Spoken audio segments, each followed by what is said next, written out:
Two's not enough. Dear Mr. Massa, I'm just trying to mind my own business. What's the matter? It's just another day, another black king captured. I'm about to lose my brain, stuck inside this ghetto rapture. I got a lot of smoke. If you want it, you can have it. They want a hat trick, but this is black girl magic. Ain't talking about the kind that'll make you disappear, but I'm talking about the power of the melanin within. Ain't looking for trouble, but I'ma say this one time. I put two dukes up if you try to touch mine. We still want justice for Samir and Trayvon. You say you don't see color, but racism ain't blind. They targeting little kids whose skin look just like mine. So I'm paranoid, it's a war zone outside. And I'm a black queen, so if you ask me to step out of my car, you gon' have to snatch me. Cause I ain't going no damn well. Had to spend my whole life living unfair.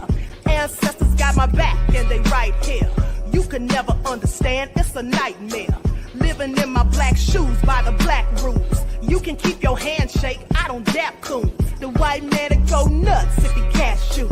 But you all on his side like a damn fool. Make it make sense. We are oppressed. Queen. We are exploited. We are downtrodden. Make it make We are sense. denied not only civil rights, but even human rights. Ahmadiyyah. So the only way we're going to get some of this Ahmadiyyah. oppression and exploitation Queen. away from us or aside from us is come together Queen. against the common enemy. Who taught you to hate the texture of your Ahmadiyyah. hair? Who taught you to hate the color of your skin? Ahmadiyyah. Parents, pay attention to the books, the school system, given to your little children. Lies mixed with wisdom. His skin too bright, so he was blind to the prison. My skin just right, so I collide with division. You trying to pray to God, but we tired of religion. No savior saving, we got to save our savings. We used to pay miss, how we gon' make the slave rich? But who's to blame, and tell me why you complaining? We need a team effort just to rule the nation. Like a bad relationship, missing communication. We missing moderation. They're trying to get a poison to my population. No reparations. I'm getting tired of Satan. We are oppressed. I'm Queen. getting tired of waiting. We are downtrodden. Queen. We are denied not only civil rights, but even human rights. Ahmadiyyah. We get some of this Ahmadiyyah. oppression and exploitation. Hello, everyone. Thanks for tuning back in once again to the original Queen Ahmadiyyah Shakur show. I'm your host, Queen Ahmadiyyah Shakur, and this is your daily vitamin. So as you're coming in, please feel free to go ahead and subscribe to the channel if you haven't done so already. Be sure to click that notification bell and click the word all so you're notified each time the Queen Goddess goes live. All right. Now let's see who is in here. Let's see who is in here. Okay, hey 57 Beige Fox, Love Chrissy, Bookhorse DC, Prince of Paraphernalia, Greta Lee is here. All right, Bookhorse DC, Dangerous Ladybug. All right, let's get into it. Pretty Wings, Bronze Flat Power God. Okay, Lillian X, Love Chrissy Sheila. Okay, let's get into it. Desmond. All right, Deronda, the Oh My Goddess. I love it. Aquarius MC. Okay, so now before we get started, hey, Deronda, before we get started, let's have a brief word from my sponsor at 12 Tribes. I see you, Dark Tube, Odd Negroes Official. Okay, here we go. Let's get it popping. Do not buy 12 Tribes on Earth hair growth oil and hair magic elixir unless you want super healthy, gorgeous hair that grows. They have a whole line of amazing hair growth products, including hair growth leave-in conditioner spray, hair growth shampoo, hair growth spray, and hair growth butter. I'm starting to sense a theme here. They include quality natural ingredients. They smell amazing, and you can see the results for yourself. So if you're looking for healthy hair growth for your natural or relaxed hair, try 12 Tribes on Earth today.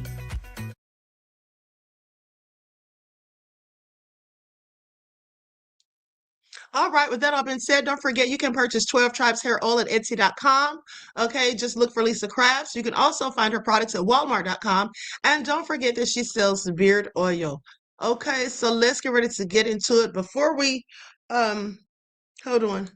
Queen, I saw where Trump wants Lindsey Graham's sister to be an interim senator, shaking my damn head. Oh, you know, I'm not surprised, beloved. I'm not surprised. Greta says, love the photo. It's fitting. Well, you know, beloved, thank you. Lindsey's going to meet his maker. Okay. Instead of that stairway, they should have had an elevator going straight down to you know where. Okay. But with that all being said, listen, all jokes aside, I want to give like a little brief memorial service for Mr. Lindsey Graham for all his due diligence and his hard work that he did, okay, and to just keep America racist and trying to send us back to Jim Crow, working along with Trump and Mitch McConnell, okay, or shall I say Mitch McConnell, clearly. But so for all the hard work that he did, trying to keep those things and going and setting those things in motion, okay, so I have a little tune that I want to play as everyone bows their heads for a moment of silence. Okay, please pay attention. This is all very serious. This is for Lindsey Graham. May he rest in peace.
Okay, that's enough. That's enough. Now, I want you all to pay attention because that is what are y'all laughing about? I'm being very serious, okay? We're trying to have him a little homegoing service, okay? You all are so dreadful. Is the queen singing?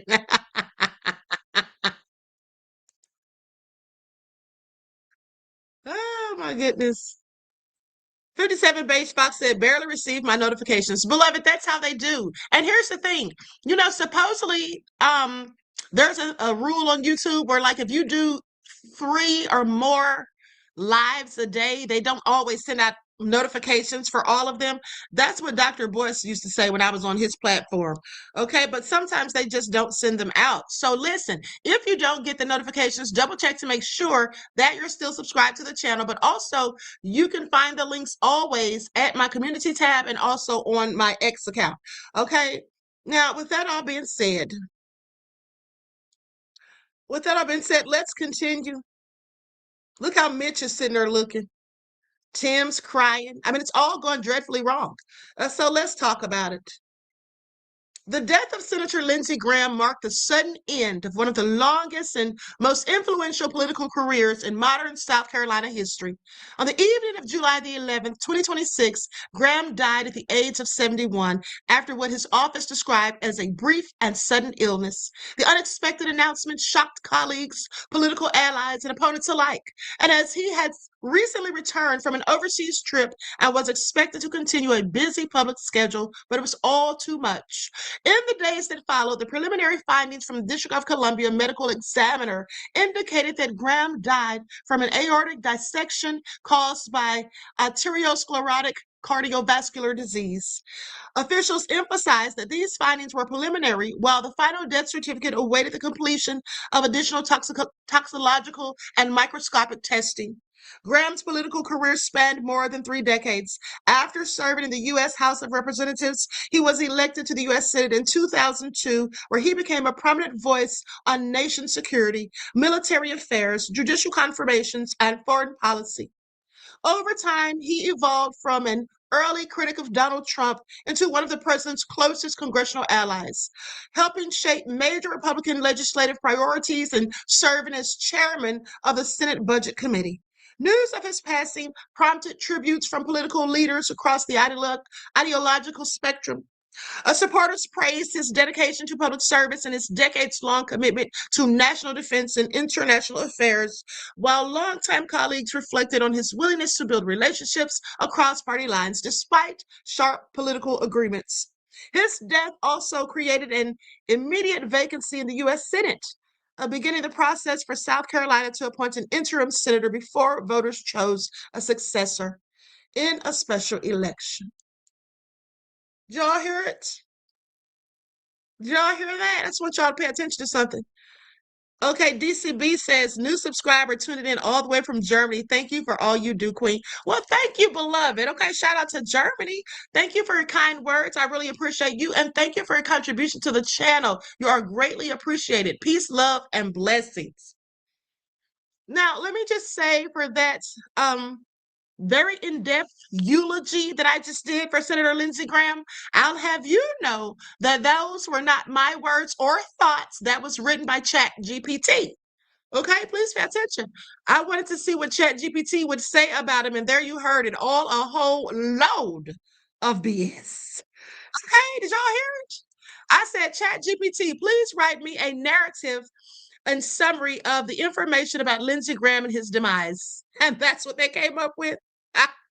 I find it all so sad.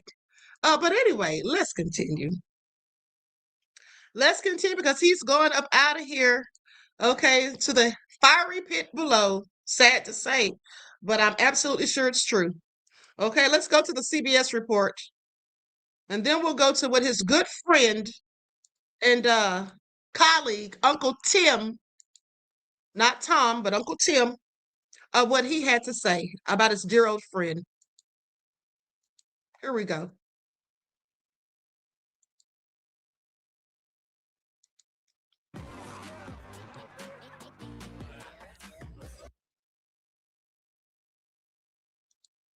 With the death of Republican Senator Lindsey Graham from South Carolina. He died Saturday from a brief and sudden illness at age 71. According to the medical examiner's preliminary findings, Graham's cause of death was an aortic dissection, which is a tear in the body's main artery. The long-term lawmaker was a former military lawyer and retired Air Force colonel. Known as a foreign policy hawk, Graham served in Congress for more than 3 decades in both the House and in the Senate. Graham ran for president back in 2016, going head-to-head with then-candidate Donald Trump. While the pair once had a rocky relationship, they later became close allies. In fact, President Trump says he spoke to Graham hours before his death. The senator had just returned from a diplomatic visit to Ukraine. Mr. Trump paid tribute to Graham yesterday. He was like a member of the family to me. It's very tough, actually. It's amazing. Mr. President. He was such an advocate. He was, if he wanted to get something, and he had a unique ability. He was able to deal with Democrats and Republicans. If I had a problem, a real problem, I wouldn't often ask. But if I had a problem with a Democrat, he could work it out. He was a great politician, actually. Now, this morning, the White House is honoring Senator Graham with flags there at half-staff. President Trump ordered all American flags to be lowered through Saturday. CBS News political director Finn Gomez joins us now with more reaction to this. Finn, good morning. Most of the world seeing this as a shock. Just help us understand some of the reaction where you are as people absorb this news. Yeah, Errol, I spoke to a dozen people over the weekend, including some congressional lawmakers, about, this sudden news. I think, as you mentioned, there was this initial shock over his sudden death. As you said, he just traveled to Ukraine to meet with Zelensky, an issue that mattered greatly to him. And I think that shock was replaced now by some sober reflection, respect, reverence by some in his party and some outside of his party. And I think that outpouring that you talked about has been bipartisan from across the political landscape, even from some of his greatest critics, frankly, to the president, who became a strong ally of. And I think some of his Senate colleagues spoke about his reputation on the Hill and his bipartisanship. Take a listen. As a public servant, we certainly know him as a fierce fighter on foreign policy, as a person who put on the uniform for 30 years, a colonel in our military. He loved America passionately. I could trust him. I counted him as a friend. I could say things to him and say it's just between us, and know that that's where it would end. We need more people like that. A trusting relationship between senators of different parties can lead to some positive legislative achievements. We need more Lindsey Grahams. Many Republicans and some Democrats that I spoke with over the weekend, they said that even though they disagreed with him on issues, he was someone who really was known to reach across the aisle at times to really trying to get some consensus. And as we noted, Finn, he had just returned from a trip to Ukraine. President Zelensky saying Senator Graham had made 10 visits to the nation. That's right. Foreign policy topics were very important to the senator. Would that be the most glaring absence now without his advocacy, or was there another area where he felt that the issues were most important? No, I think you hit the nail on the head, Errol. I mean, whether it was Ukraine, Israel, Iran, or military spending, he was one of the Senate's most outspoken sort of national security hawks. Prime Minister Netanyahu even called Graham one of America's strongest advocates for confronting Iran and standing firmly with U.S. allies. I mean, I think his absence doesn't necessarily change America's this side of politics on the Hill overnight. But I think it does remove one of the loudest and most influential voices pushing Congress, and at times even the president, to take more of a muscular approach overseas. And that's a role that the question is, who will now fill that role on the Senate side? Yeah, well, we'll get a sense of what comes next at this moment. But Finn, just for our viewers, what does happen to Graham's vacant seat, just in our last few seconds?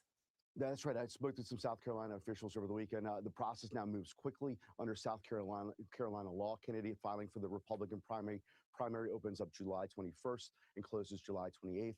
And there's going to be now a special Republican primary for the upcoming reelection. That would be on August 11th. So we're expecting a Republican primary on August 11th. And that's and the Democratic side was already decided. Annie Andrews went back June 9th. There's been I suppose a lot of South Carolina Republicans, Errol. One name that keeps popping up is Lieutenant Governor Pamela Abbott. Abbott ran for governor this past year, lost to Alan Wilson, but was initially endorsed not only by Governor Henry McMaster, but also President Trump. President Trump also endorsed Wilson later. That primary, Wilson ended up winning, but that is a name that keeps coming up as someone with as a possible replacement, because Governor McMaster has to appoint an interim senator, but also as someone who can possibly rise to be that nominee. So we'll see what happens, Errol. All right, and that lieutenant governor will be on CBS News 24/7 later today. Folks will want to stay close for that. Finn, thank you. In other news.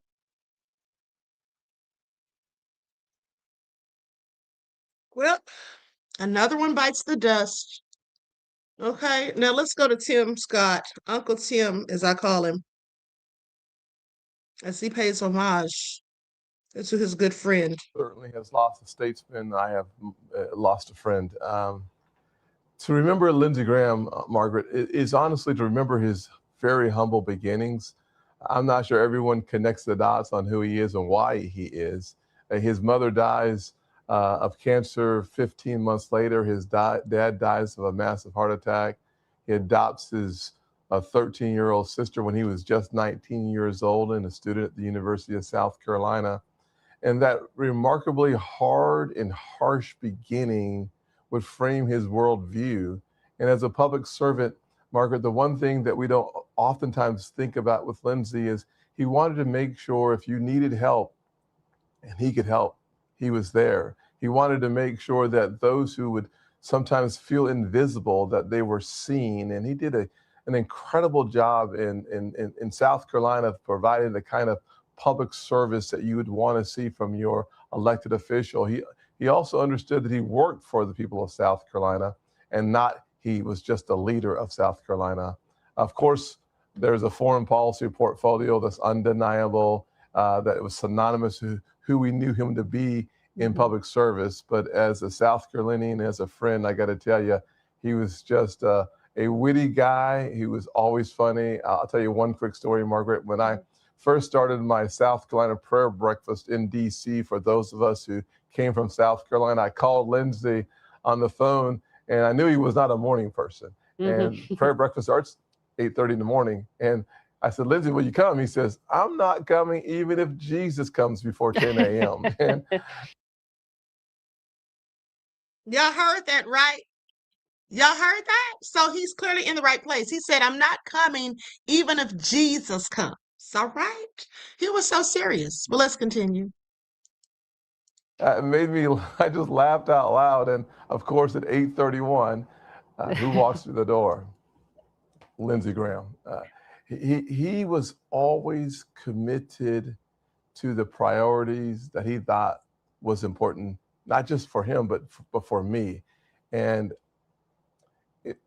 it's one of those times when you just know who he is as a person. And then as a public servant, we certainly know him as a fierce fighter on foreign policy, as a person who put on the uniform for 30 years, a colonel in our military. He loved America passionately. He served us. Oh, he speaks of him so fondly. Now, someone in the chat said that Uncle Tim looks like Mushmouth from Fat Albert. And I couldn't agree more. It's always puzzled me because I always knew he looked like someone I've seen before, and I never could figure out quite who it was. And that's exactly who it is. He literally looks like Mushmouth. That's interesting. But let's continue. Closing thought, how do you fill that hole? You can't fill a Lindsey Graham hole. What does he say? Closing thought, how do you fill that hole? This is so hilarious to me, okay? Tim said you can't fill a Lindsey Graham hole.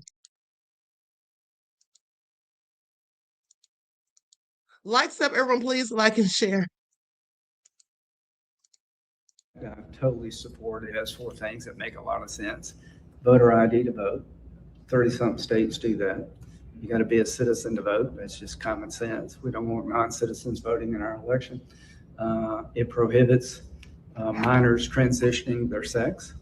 You can't smoke or drink when you're a minor. I think making sure that you have to be of age to make such a major decision makes sense. And the 4th part is mail-in ballots. I think there's a lot of abuse potential in mail-in ballots. Those 4 things are hugely popular. It's called Save America Act. The problem is we don't have 50 votes in the Senate. You need 60 to pass legislation unless you want to do away with the filibuster. We don't have the votes to change the filibuster. The talking filibuster is some idea that's out there that may make sense. But the truth of the matter is Save America makes a lot of sense to me. But we just don't have the 60 votes required under the current system, and we got to think long and hard about changing. Anything we can do, they can do. So I understand the president's desire to make sure we pass Save America. I totally support it. The housing bill, I think, is a good piece of legislation. It's going to become law unless he vetoes it in 10 days, and I don't think he's going to veto it. But he's trying to use all the leverage he can to get Save America through the political system. And I want to vote on Save America Act every week.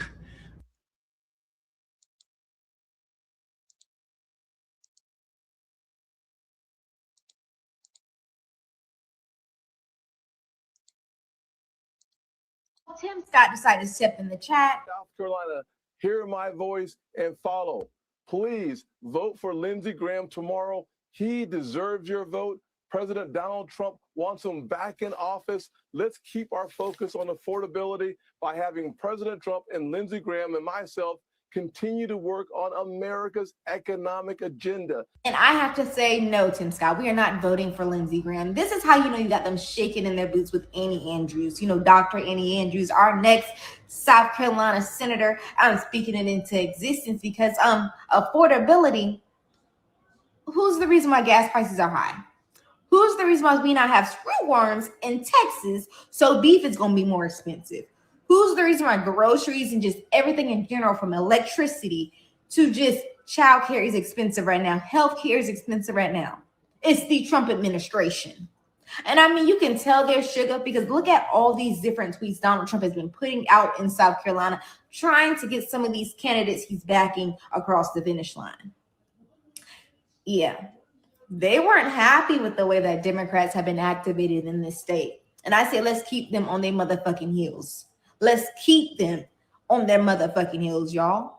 Because what's the point of letting up? We need to make sure that we overwhelm the polls tomorrow. Remember, you have until 7 a.m. to 7 p.m. to vote. I mean, Tim was literally begging for people to vote for his friend. He was literally begging. Now we got to talk about Mitch McConnell, because what's really going on with him? I think they're not being transparent. Says it happens in threes. Okay? Y'all see that? Lindsey, Mitch, and Trump. That's what they posted. Okay, please pay attention. Things do happen in threes. Okay, now with that all been said, let's continue. Because now let's talk about Mitch McConnell. Is he still here or not? Because at one point they were saying that he was brain dead. Okay? They were saying that he's brain dead, and now then someone came out and said they spoke to him. Wasn't it Mike Johnson? Came out and said they spoke to him for 20 minutes on the phone. Now, here is a current report from today. Mitch McConnell breaks silence with statement and photo amid questions about health status. What? Let's go. I want you all to see this picture. So they're saying that Mitch McConnell has broken his silence. That's his wife, who, by the way, left the country when he was supposed to be in the hospital. Okay, which I find that all interesting. Who does that? Okay, so after a month of uncertainty over Senator Mitch McConnell's health, the Republican senator from Kentucky broke his silence on what sent him to the hospital this time around. Another fall, they say. And so McConnell's office on Sunday evening shared with Time and other media, as well as posted on the senator's social media channels, a statement from McConnell and a photo of him sitting with his wife, former Transportation Secretary Elaine Chao, okay, while holding what appears to be the Sunday Washington Post newspaper. Now, the 84-year-old in the statement pushes back against rumors of more serious ailments, though he said he had to deal with a mild case of pneumonia. Now, this is all very interesting. Okay, this is all very interesting because how do they go from saying that this man was brain dead to what? Okay, I want y'all to pay attention. Okay, Lynn says, my queen is petty as H for that. Nail priceless. Listen, I was not being petty. I was trying to pay homage to one of our senators who's been here for decades, beloved.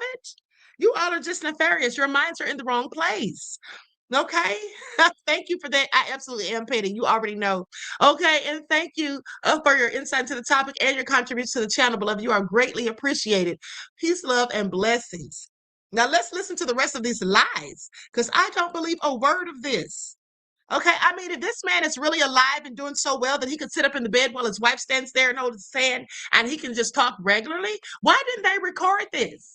I would like to see video footage. I'm just saying I have several questions. So anyway, goes on to say My doctors have confirmed that I didn't break any bones or suffer a concussion. I didn't have a heart attack or a stroke. I don't have any tumors or hemorrhages, but I was briefly unconscious and was taken to the hospital. Okay, he said he had a mild case of pneumonia. So why would you be briefly unconscious? Anyway, let me continue. As for McConnell's seeming silence in recent days, which prompted speculation of more serious health issues and even death rumors, the statement added, "You all know how folks of my generation often hesitate to share the vulnerability that comes with growing older. Even in the public eye, I feel that same instinct. I can't help it." Now, McConnell's absence from office and apparent secrecy around it sparked questions over his fitness to work and what would happen if he vacated his seat before his planned retirement at the end of the term. Republican allies only provided scant and almost formulaic details about McConnell's condition and unverifiable claims of having spoken to him at the hospital, further fueling suspicions with critics. Okay, Kentucky Governor Andy Beshear, a Democrat, criticized the lack of information from the senator's office and last week issued a public letter seeking McConnell's office for updates. Now, do you all think this man is just he's alive and fine? I mean, I just think it sounds very interesting that all of a sudden we don't hear from him for about 2 or 3 weeks. Okay, something's going on with this. We don't hear from this man for about 2 or 3 weeks, and then all of a sudden he comes out talking and saying that he only had a mild case of pneumonia. One of his neighbors allegedly said, now mind you, this is pure speculation, I can't confirm it, but supposedly, allegedly, one of his neighbors said that they saw him being wheeled outside on a gurney under a sheet and he was laying real still. Okay, now he's up and running. I don't know if I buy it. What do you all think? One's in the chat if y'all believe any of it. One's in the chat, twos if not.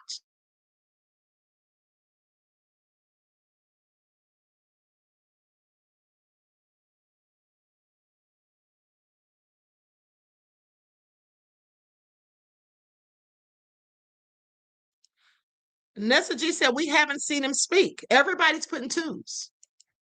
Yeah, I don't believe it either. Yeah, I don't believe it either, but let's continue. So anyway, goes on to say, hold on, where was I? Republican allies only provided scant and almost formulaic details about McConnell's condition and unverifiable claims of having spoken to him. Okay, now, the senator who has had several health scares in recent years, including freezing and falling incidents.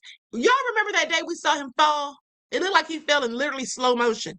Now, in his statement on Sunday, attributed the latest fall, like previous ones, to having survived polio when he was a child, which left lingering effects on his left leg. I don't believe that either. Okay, but McConnell said in his statements that he's since been able to move from hospital care to a rehabilitation center where he's set to regain his strength. He says, I'm continuing to do everything they ask to speed my recovery. However, the statement from McConnell said he will remain unable to vote in the Senate, where an already slim Republican majority has been temporarily reduced following the sudden death of Senator Lindsey Graham of South Carolina on Saturday. Honey, it's not looking good for the Republicans, okay? And they know they're so desperate to win the midterms, but look what's happening here. Now, what appeared to be a proof of life photo appeared just as Beshear renewed his concerns over McConnell's prolonged absence Sunday. See, this sounds all convenient because as soon as Andy Beshear came out and said something, now all of a sudden there's a picture of him and his wife, and she's rushed back from out of the country. Okay, anyway, I get that we all have a right to privacy for our health, but when you run an office like mine or Senator McConnell's, you answer to the voters, Beshear says. McConnell's absence has brought attention to how the Kentucky governor was recently stripped by state lawmakers of the ability to fill a U.S. Senate vacancy via appointment. Kentucky passed a statute in 2024 requiring the government to sign a proclamation for a special election instead. Now, the special election's victor would take the seat for the remainder of the term if the vacancy occurs more than 3 months before the next election, which in McConnell's case would have a cutoff date of August 3rd, ahead of November 3rd elections. Now, it seems, however, that McConnell is keen to remain in his seat until his planned retirement by January of 2027, saying, I still have unfinished business to complete on our behalf, and I have every intention of finishing the job you elected me to do. That's what he supposedly supposedly said on Sunday. That's what he said on Sunday, according to them. Now, I just wonder if they have bullhorns in hell, because how are they hearing him say all this stuff? Curious. McConnell's statement, however, did not satisfy some users on the internet. Some have cast doubt on the authenticity of the photo. Others have called for other forms of proof of life, such as a video. Exactly, that's what I want to see. And others have questioned why a fall with no more serious complications has prevented McConnell from carrying out his Senate duties. Exactly. In a mild case of pneumonia, why has he been so silent for these weeks? The senator's office also attached for media remarks from the office of the attending physician, which provides emergency medical services to Congress members, staffers, and visitors to the Capitol. The office also stated that McConnell was admitted to the hospital 4 weeks ago and had sustained minor injuries. So a comprehensive evaluation of a multidisciplinary team determined that he had no fractures, cardiac abnormalities, strokes, tumors, or hemorrhages. The office of the attending physician gave this information. It added that McConnell developed pneumonia while hospitalized and was treated with antibiotics, and that his continued hospital stay was for physical therapy and strategies to reduce his risk of future falls. Throughout his office or his time in office, McConnell has become one of the more consequential Republicans in modern U.S. politics. He became a U.S. Senator in 1985 and led the GOP in the upper chamber from 2007 to 2025, becoming the longest serving Senate party leader in American history. He looks like Timmy the Turtle to me, always has. I've always said that.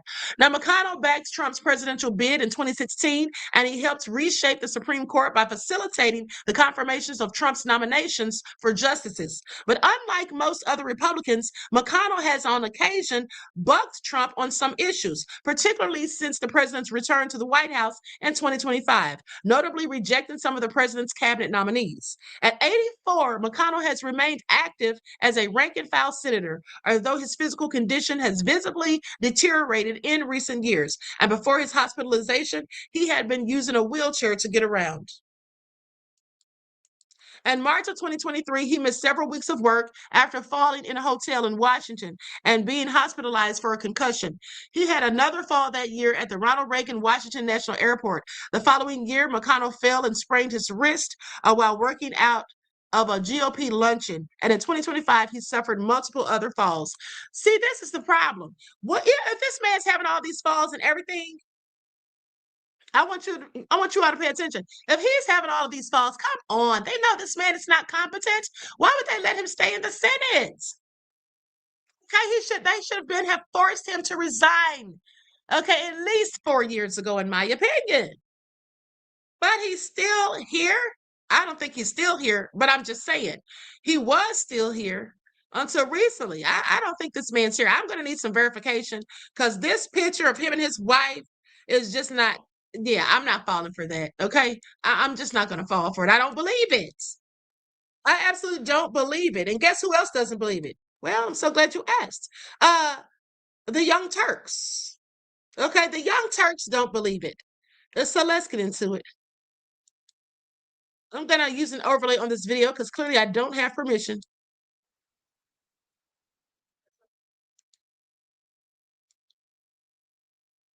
Greta says she needs proof of life. Exactly. And that's right, Ladybug. Term limits should be enforced.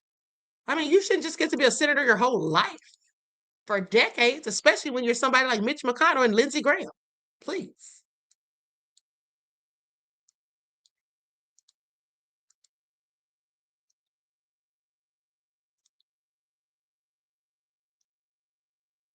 Introducing North Carolina sweet potato strips, available only 20 days a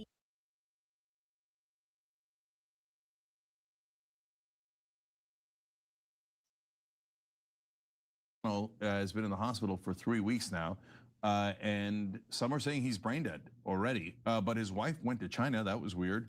And then Scott Jennings says, "Oh, I called him. I had a great conversation with him." That was super weird. So, Anna, what in the world's going on here? Well, Jake, you know, part of the holy matrimony is to abandon your husband as he's possibly brain dead in the hospital. But let me. Okay, I stand corrected. That wasn't MAGA Mike, aka Mike Johnson. That was Scott Jennings. But let's continue. We actually lay out the details for our audience, and then we have a wonderful guest to share her reporting on this story with us. So as we all know, Mitch McConnell is 84 years old. He should have maybe ended his political career a little earlier in life, but refused to do so. Now, he was apparently admitted into the hospital on June 14th. At the time, his office told the press that he was admitted to the hospital and was receiving excellent care with no further details.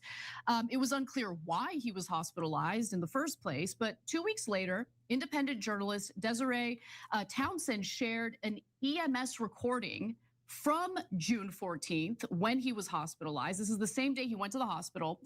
Now, the call requested advance life support to be sent to his home because he was found unconscious, and then later it turned out that he suffered from cardiac arrest. Now, it's a little bit difficult to make out what you hear in the audio recording, but this is the EMS recording that was later released by the journalist Townsend. Take a listen. Medical local paramedic agent 3, medic 3, ALS response unconscious, 27 in Charlie. Medical local paramedic agent 3, medic 3, ALS response unconscious, 2 CCS in Charlie, close of 2nd Street on Charlie 11, 836. Medic 3, communications. East Pharmacy supervisor, CPR in progress. Okay. EMS 2 response for cardiac arrest. 217 C3, no CCS in Charlie. EMS 2 response for cardiac arrest. 217 C3, no CCS in Charlie. Close of 2nd Street on Charlie 11, 843. Medic 3, got EMS 2 coming. Okay, I think it's critical for you to hear that evidence because of how his office is trying to downplay what's going on here. But for now, McConnell's team is alleging that his health is improving. On July 2nd, a spokesperson for McConnell said the following: the senator continues to improve and is working closely with his staff on Kentucky and Senate matters while the Senate is out of session. But that's unlikely, if you ask me, and if you ask friend of the show, Ken Klippenstein, who posted the following on X: only a tiny fraction, fewer than 5% of octogenarians survive an out-of-hospital cardiac arrest like the one McConnell suffered. I'll speculate further. Even if he's part of that lucky few, he'll have brain damage, as the vast majority of survivors do. Again, just want to repeat, he's 84 years old. Then reports, I should say, came out that McConnell was officially brain dead. It started with Laura Loomer, who's untrustworthy. I wouldn't take her word for it. However, she posted a high-level source close to the White House tells me Mitch McConnell officially brain dead. He's not coming back. What made this credible was the quote tweet by Desiree Townsend, the independent reporter that I've been referring to, who said, "I have heard the same thing from my sources for days. At this point, I am at the hospital for when they eventually decide to cut him off life support and move his body. His Capitol Police detail is still here as of 3:39 p.m. Eastern time." Now, we want to figure out what's going on here. And luckily, joining us is the independent journalist I've been referring to throughout this story, Desiree Townsend. Desiree, thank you so much for joining us. We finally moved from California to Georgia, and it was the best decision we ever made.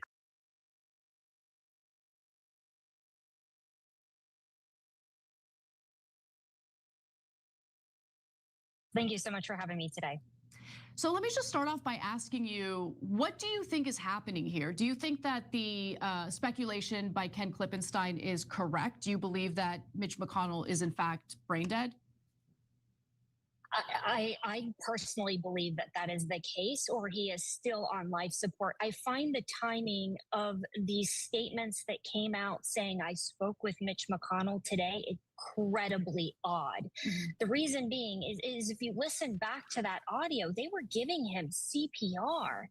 And then for literally 2 weeks, we get nothing from the office until Laura Loomer posts that clip. And I had heard the same thing from multiple sources. Look, what's happened here is there's a lack of information coming out of his office and coming out of his family. His family's not disclosing much. So we had heard that these sources had told us that President Trump had sent somebody there to figure out what was going on. And that is, I guess, essentially where we were getting this information from.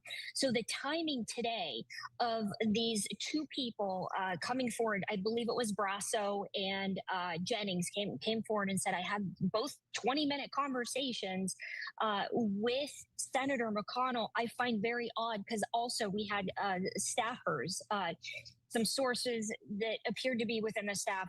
I got this from another news organization that said that Elaine Chao, his wife, is back as of 2 days ago. So she gets back 2 days ago, and now these statements are coming out. I mean, look, it's very possible he's defied all the odds, and he's defied that less than 5% survival rate. If he's capable of having a phone conversation for 20 minutes, he needs to resign right now before July 13th when the Senate returns, so we can conduct in Kentucky a special election and get somebody more capable of serving in that office. So let's dive in a little bit more. So Scott Jennings says he talked to him for 20 minutes. I think Scott Jennings is lying, period. Maybe he talked to Mitch McConnell for 20 minutes, but Mitch McConnell did not talk back, right? But let's game out what happens if McConnell is brain dead or he's not, right? Because first of all, to your point about CPR, once CPR has been done to revive someone after a heart attack, their chances of being brain dead is significantly higher, right? So it feels like under both circumstances, we need clarity for sure, right? Which one is it? And his wife is back, so she has an obligation to tell us the citizens, which one it is. But you're saying that if he is conscious, then he should resign. I view it the other way. If he's not conscious, then we definitely need to go to a special election because Kentucky doesn't have a senator. He's 84 years old. He should resign. Okay, sorry to interrupt and interject, but come on. Yeah, okay, but I mean, it's not just about age. So yes, tell us about the situation about what would happen under those two scenarios. The problem is, unlike the 25th Amendment for a president who's become incapacitated, there's really no way of doing that for a member of Congress. They either have to be conscious and then they resign, or they die. Those are the two options. And so if he's legitimately conscious right now, he needs to immediately resign before he loses consciousness again. Otherwise, it's a waiting game to see if he's going to recover enough to make it back to the Senate on July 13th. You have to understand, the Senate is only in session from July, and then they quickly head into August recess. We have all of fiscal year 2027's appropriation bills to get done, in which Senator McConnell sits on the Appropriations Committee. His vote is needed to get these out of committee and then vote on these bills. If he's incapable of coming back on July 13th, then he needs to resign. Otherwise, if he refuses to resign, we have to wait for him to pass. There's nothing to stop him from coming to the Senate. I don't think he's going to show, but this puts us in a really tough bind in July before August recess because we have all these fiscal year appropriations to get done. So with him absent, what happens with his vote during these appropriations debates, right? Like when Senate is voting on certain bills, with him absent, what happens? Do they just miss out on one Republican vote? It's a not vote. Correct. It's a lost vote. This is unbelievable and unacceptable. And by the way, this is a bipartisan issue. I mean, as you probably know, Democratic Senator Dianne Feinstein died while in office when she shouldn't have run for her last term. And, she should have stepped down and allowed for someone who was capable of actually serving the people of California to do that. But, it seems like right now Congress is just kabuki theater. Like it's not really there to serve the people at all. And you could literally have someone who's brain dead continue to serve in the Senate. It's out of control. Yeah, I just want to take that and talk about an important reason why they might not go forward in trying to get McConnell out. In the case of Feinstein, the Democrats had Nancy Pelosi's daughter wheeling her around in a wheelchair. So Pelosi's daughter was effectively the senator from California because at that point, Dianne Feinstein was not at all cognizant of what was happening. So in this case, who do we think is the senator from Kentucky? Is it Elaine Chao now? Or is it some staffer? Is it a consultant? Is it a donor? Okay, and then B, why wouldn't the Republicans want an extra vote? They desperately need an extra vote. Oh, right. If there was a special election, there's another guy from Kentucky that the Republicans really, really don't want to be the next senator, which is Tom Massey. And is that relevant here? I think there's two different issues here. I think there are a lot of Republicans that still they admire maybe some of what Massey has done. I know that President Trump, on the other hand, has a different view of Massey. However, I think at this point, Republicans and Democrats should be really concerned because, again, the kind of running joke at Capitol Hill is Elaine Chao is running Senator McConnell's office. And we've seen staffers whisper to him in hearings and on the Senate floor on what to do on protocol. And so they could easily just be whispering in his ear to vote yes or no on a certain thing. And that's why, so here's kind of what alerted me to something being amiss here. So McConnell's very fierce Republican conservative. The moment he blocked the SAVE Act, President Trump's, sort of baby, his bill, I knew something was wrong because the old Mitch McConnell would have never blocked the SAVE Act. And so that's when I started digging in and noticing that there's a lot that he has these handlers. When I have seen him, at least on June 11th, vote on the Senate floor, he's not even in the camera. You can't see him actually vote, meaning they probably rolled him in. It's very likely somebody could have whispered in his ear, put your thumb up, and that's how things are sort of being conducted. That's not democracy. You can't have someone else running someone's office and continue, even if the vote is helpful to Republicans. We can't allow this to go on. So there's a second component here because, look, again, with both McConnell and Feinstein, my view and the view of a lot of our viewers is that they're puppets anyway, right, for all their donors. And so they're irrelevant tools for the donors and servants, et cetera. So who cares? The consultant's going to make the decision, or the donor is. It's not the senator anyway, right? But in this case, there's a different component, which is Elaine Chao. So now we've got, Benjamin Netanyahu and the head of Mossad going into the Situation Room and telling Trump what to do before the Iran war. Now, hey, listen, beloveds, I'm going to stop it right there. Okay, so bottom line is they don't think that Lindsey Graham is still alive and kicking, and as they're trying to make it seem, and I don't believe them either. Something nefarious going on here, okay, as far as I'm concerned. Now, with that all being said, let's get into what's going on with the war with Iran. All right, let's hear what Trump has been saying lately, and then go on from there. Likes up, everyone, please. Don't forget to like and share. Thank you in advance. Their equipment is gone. Their anti-aircraft stuff is gone. We hit them very hard last night. Every time they send a drone, we hit them very hard. But we had a deal. What nobody knows, we had a deal. It was a done deal. And then they broke it. They always break it. We've had 10 deals with these people. And so we're just going to hit them very hard.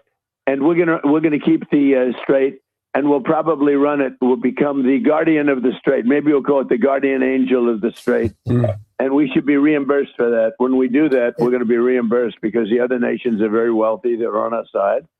And we can't be expected to do that for nothing, unlike we had for many years. And most of their equipment is gone. They're Trump's been telling the same lies since the war started. Most of their equipment is gone, and this, that, and the third, and we hit them really hard and all of that. Like, sit down somewhere, okay? He sounds ridiculous.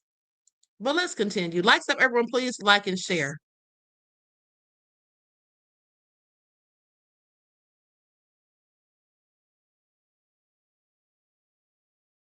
Just announced what might be one of his worst ideas of all time. He says that the U.S. blockade in Hormuz is going to be reinstated, and we're going to be charging every cargo ship a 20% fee. He made this post saying Hormuz is going to be open and will remain open with or without Iran. We are reinstating the Iranian blockade. This will allegedly stop all of Iran's ships from entering or leaving. He says all other countries will have fair and open use of the strait. He says the U.S. will be the guardian of the Hormuz Strait, but as such, and as a matter of fairness, will be reimbursed at a rate of 20% on all cargo shipped to essentially protect them. This is actually insane. These mega tankers routinely carry over $100 million worth of cargo. If he charges them $20 million per ship, that would instantly crash the global supply chain. And at the same time, the U.S. has been launching widespread strikes in Iran over the weekend and into today. And Iran has retaliated, targeting U.S. military assets located across the Gulf. Explosions and incoming fire have been reported today in Kuwait,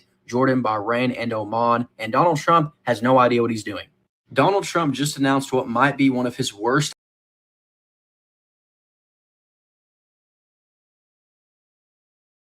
He said one of Trump's worst ideas of all time. Yeah, well, that would be some stiff competition because most of his ideas are horrible. Here's a quick update on the Iran situation. It's not getting better. It's getting worse. After a shaky ceasefire earlier this year, Iran started attacking ships in the Strait of Hormuz. The U.S. hit back hard, launching strikes on over 100 Iranian targets. Now it's back to tit-for-tat fighting. Now, on the nuclear side, U.S. and Israeli strikes damaged Iran's facilities, but they didn't destroy them. Now, they say new satellite images show Iran may already be rebuilding at secret sites. Meanwhile, America has burned through a lot of its missiles and interceptors. Half its THAAD and Patriot systems, plus a bunch of Tomahawks, they say it'll take years to restock. Bottom line, the conflict is heating back up, not cooling down. The war is far from over. Now, I ain't never did this before, but I'm going to do it now. What do y'all think? Do y'all think the U.S. should stay involved or pull back? Drop your thoughts in the comments, man. Let's talk about it.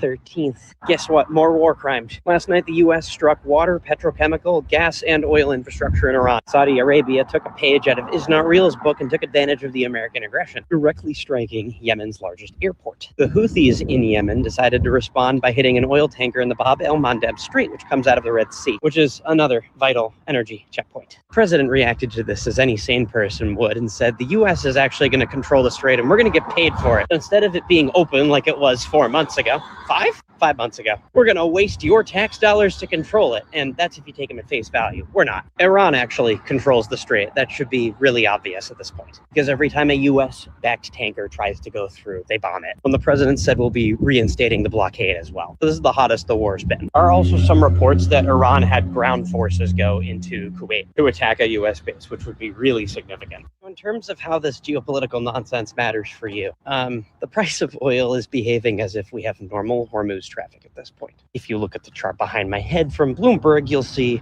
the opposite's true. The very brief spike we had, that is nuts, that's so loud.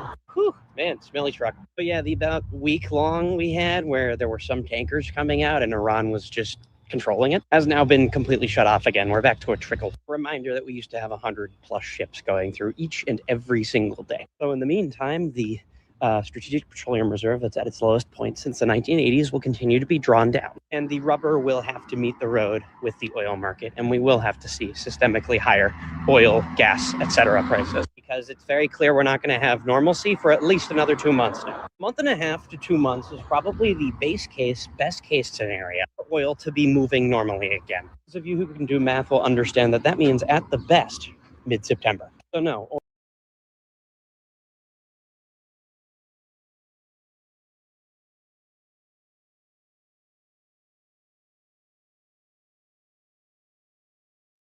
In the last 16 hours, it has been crazy for the U.S. and Israel. I'm going to run you down a list of what's going on. Iran bombed Israel's Teva pharmaceutical factory, the largest generic drugs manufacturer on earth, causing chemical leaks, secondary explosions, and the factory burning. They also knocked out an Israeli power plant and the Negev completely offline and carried out 27 strikes on the Negev with 0 visible air defense activations, not 1 interception, nothing. Iran struck the Haifa Port oil refinery and stocks collapsed 4% within hours. U.S. bases were hit simultaneously in Kuwait, Bahrain, UAE, and Saudi Arabia. 4 countries in one coordinated attack. Iran announces it will begin bombing the personal homes of U.S. and Israeli military commanders and claims full control of the Strait of Hormuz. 40% of the world's seaborne oil goes through that strait. Yemen has entered the war on Iran's side, and Iraq has entered the war and is sending aid to Iran. In Lebanon, Hezbollah carried out more than 30 attacks on Israeli military sites, troops, vehicles, and positions using rockets, suicide drones, guided missiles, and artillery, scoring direct hits on soldiers in a house in Al-Quza.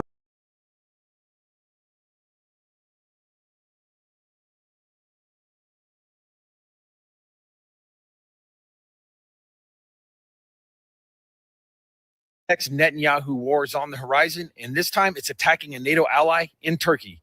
Yeah, that's right. You have to understand something. Turkey and NATO have been great allies to us. When we called on them, the only time Article 5 has been triggered under that treaty in the global war on terrorism, they came and fought with us, no question, did all kinds of stuff, tanker planes, military equipment, basing, logistics, and thousands of them were killed and wounded in Iraq and in Afghanistan. And you see this situation right now and the justifications. I mean, it's on your screen from Israel. There's literally no basis that I see to engage in this militarism against Turkey. It is just Netanyahu being totally out of control. It's just like Gaza in the sense that, you know, they kept going and going and going long after it was necessary. All right. It wasn't just about October 7th. It was way beyond that. And then you have the situation in Lebanon where they're flattening buildings in the middle of the day, 100 airstrikes in 10 minutes, going way, way overboard. And then this situation with Iran, you know, saying there was an imminent threat, lying about the nuclear weapons program. It's ridiculous. I mean, it absolutely is ridiculous. Like, it's really so annoying. And here's the thing. There's a video that I saw a little while ago of Lindsey Graham sitting there accusing Putin and Russia of trying to commit a genocide on Ukraine. And that's interesting because he had so much love for Satan Yahoo. He never bothered to say anything about what happened over there in the West Bank.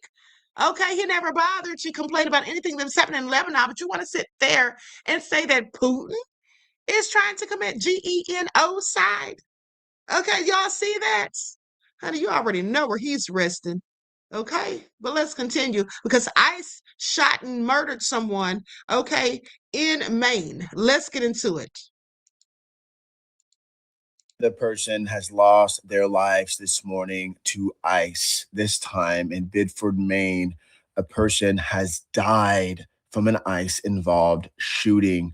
This is coming in. Reports are flying in fast. There are witnesses now coming out, and FBI is now on the scene as well. Police literally shut down Poole Street in response to gunfire. And investigators from Maine State Police, FBI, and of course, local police all flooded the area. Officials have confirmed that one person was killed. And the Speaker of House for Maine, he's came out and said that ICE was the one who shot and killed this person. Investigators are saying FBI is expected to handle this investigation as they are on scene right now. So we don't know where this is going to go. Rest in peace, that individual that was shot senselessly again by ICE. Another killing by ICE. This cannot keep happening. It can't. ICE has to be held accountable. They are murdering people and getting away with it. I'll keep following these updates as they come out. This is still developing. If you want updates,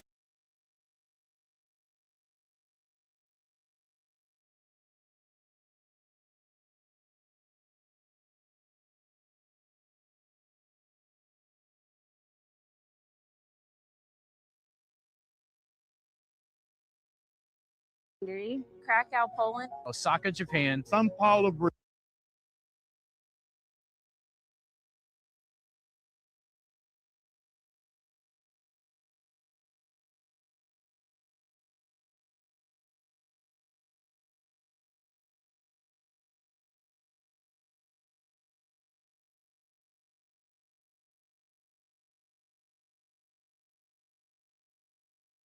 in the city of Biddeford, which is just south of Portland.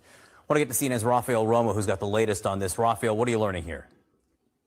Hey, John, good morning. The shooting apparently happened in Biddeford, a city of 22,000 in York County, located about 18 miles southwest of Portland, the largest and most populous city in the state of Maine. We reached out to Biddeford police, and they confirmed there was an incident, but would not confirm if it was a shooting or the number of people injured. One thing they said, though, was that there is no current threat to the public. We later heard from Maine's House Speaker, Ryan Facteau, who posted the following statement on his personal Facebook page. And here I quote, "This morning," he said, "a shooting occurred in Biddeford. A person was killed. ICE was involved. State police and the Department of Public Safety are now on scene to gather details and would expect the FBI to investigate as well. These are the details that I have at this time," he said. "I will provide further updates as they are relayed to me." Also, John, CNN affiliate WGME is reporting that the shooting happened around 8 o'clock Eastern time near Poole Street, and that Maine State Police are on the scene. The shooting happened less than a week after an ICE agent fatally shot an immigrant during a traffic stop in Houston, sparking mass protests and demands for transparency. And of course, this is only the very beginning, John, of this new investigation. Now back to you.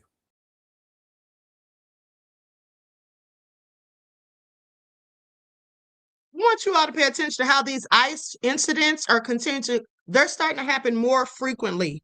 Okay, please pay attention. They're absolutely starting to happen more frequently. Now, they just did this to somebody last week, and then days before, the last person, and now here they go again this week.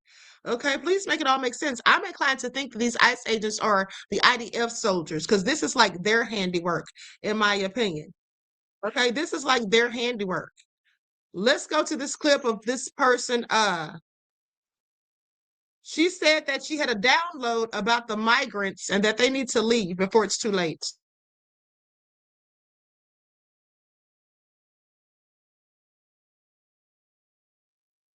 So I got a message for you guys. So I got a download.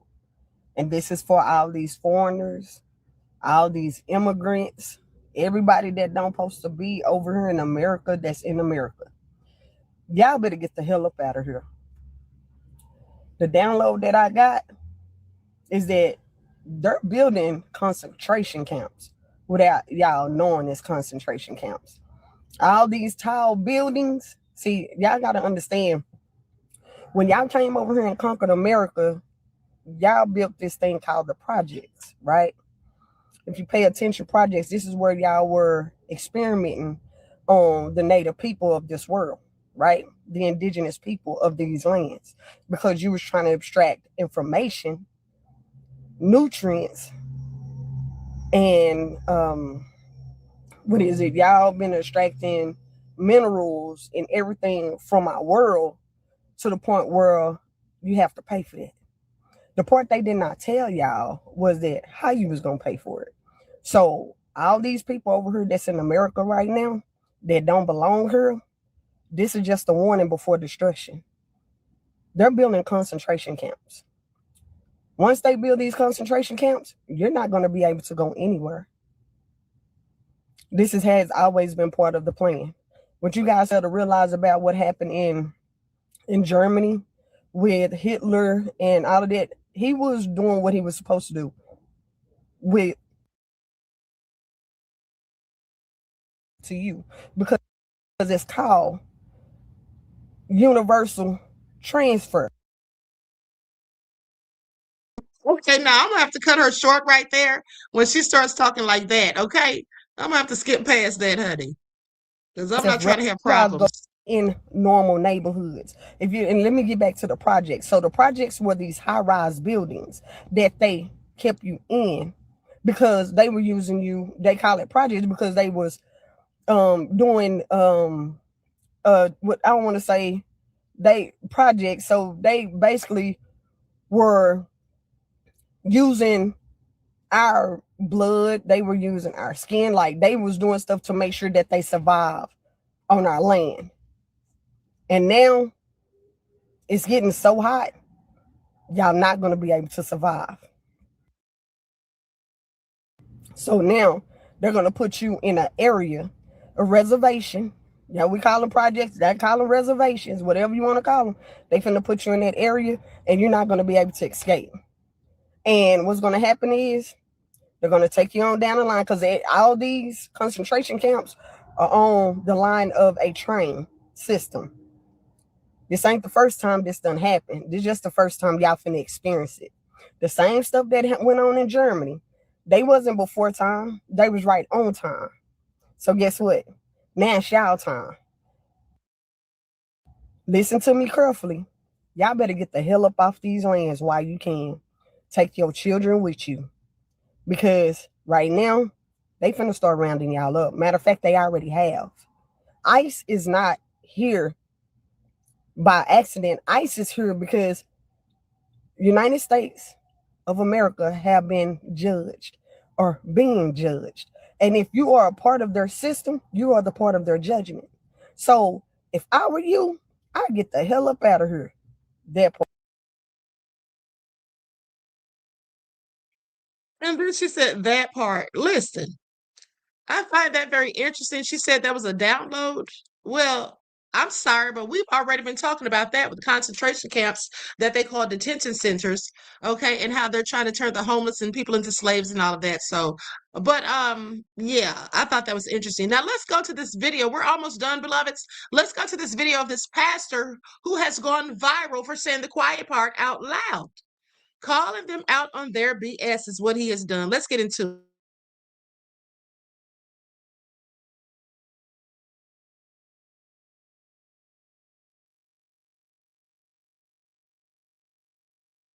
Has never been a Christian nation. You don't live in one now. We had godly people get on boats and come over here. Some of the people that constructed this country, godly people.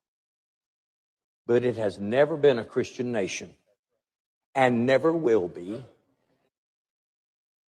A Christian nation would never have killed and displaced 20 million Native Americans who are still left out and living in poverty. A Christian nation would never have thought that owning slaves was pleasing to God, or that it lined up with Scripture in any way, shape, or size. And we not only practiced it, but we were so obsessed with it that we went to war about it. We had a civil war. And in that civil war, 500,000 Americans died. That's more than Americans that died in World War II or any other war we've ever had. Our own civil war, we killed 500,000 of our own people so people could have the right to own other people as property.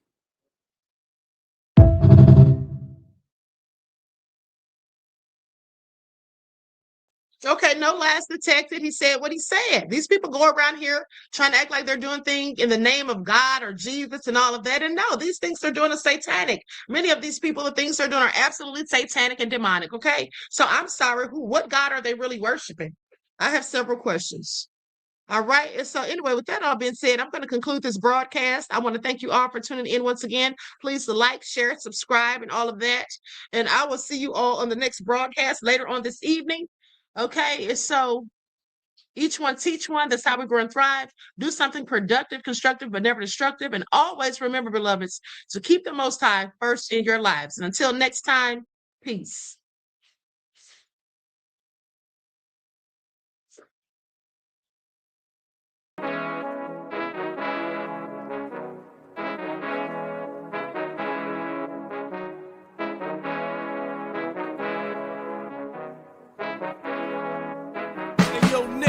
With that gold all in my skin, God all in my blood, kings all in my circle. You touch one of mine and you're done. They show no love for the queen.